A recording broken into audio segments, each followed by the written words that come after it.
मंच में विराजमान समस्त महोदय और गणमान्य नागरिकों,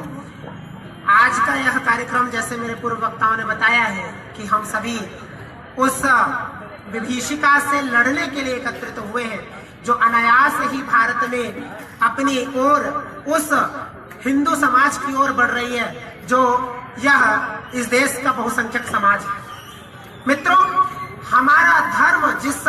वेद का अनुकरण करता है वह वेद किणवंतो विश्वारम का सिद्धांत देता है। जियो और जीने दो पर विश्वास हमारा दर्शन करता है। और दुनिया का कौन सा ऐसा धर्म और कौन सी ऐसी मजहब है जिसको विपरीत परिस्थितियों ने इस हिंदू दर्शन ने अपने यहाँ शरण न दी हो, अपने यहाँ फलने फूलने का मौका न दिया हो, अवसर न दिया हो। और आज भारत में उसी हिंदू के विपरीत जब षड्यंत्र हो रहा हो तो हमें खड़ा होना पड़ेगा, हमें एकजुट तो होना ही पड़ेगा। और आज भारत में उस हिंदू के प्रति कैसा षड्यंत्र हो रहा है, वो कश्मीर से निकाला जाता है, कैराना में उसे भगाया जाता है। और दुनिया का यह पहला ऐसा कौम है या पहला ऐसा देश है जिस देश में उसी देश के मूल निवासी और बहुसंख्यक समाज को प्रताड़ित किया जाता है और उसके पक्ष में कोई बोलने वाला नहीं होता। और जाकर के इस भारत के मीडिया के चैनल जेएनयू में देश के विपरीत और विरोध में बोलने वाले लोगों की ओर कैमरा केंद्रित करता है।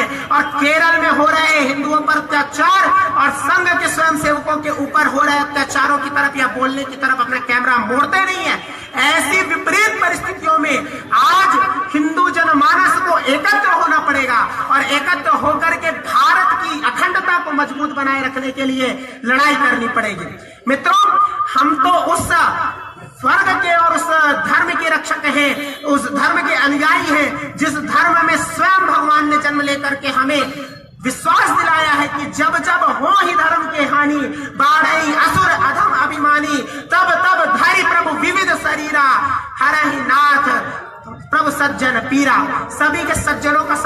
की रक्षा के लिए और सारे दुर्जनों के संहार के लिए भगवान राम का पुनः अवतरण इस भूमि पर पुनः होगा। और वास्तविकता में यह जनमानस भारत की अखंडता को अक्षुण्ण बनाए रखते हुए हम पुनः मां भारती को परम वैभवम नेतु स्वराष्ट्रम के सिद्धांत पर काम करते हुए भारत को पुनः वैभवशाली बनाएंगे और भारत को अखंड रखते हुए भारत मां को पुनः विश्व गुरु के पद पर आसीन करके भारत की अखंडता और भारत की सभ्यता को अक्षुण्ण बनाए रखते हुए घर घर हिंदू जनमानस का संहार करेंगे। और आजकल एक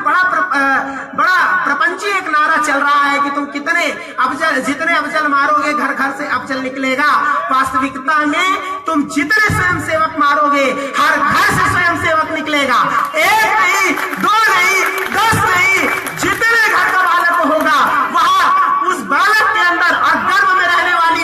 के अंदर रहने वाला बालक भी अभिमन्यु की तरह राष्ट्रवादी निकलेगा। और भारत की राष्ट्रवादिता का प्रमाण उस अभिमन्यु की तरह रह करके और जितने चक्रव्यूह का भेदन मार्क्सवादी कम्युनिस्ट पार्टी और जितने भी विपक्ष के लोग हैं वो एकत्रित कर ले, सारे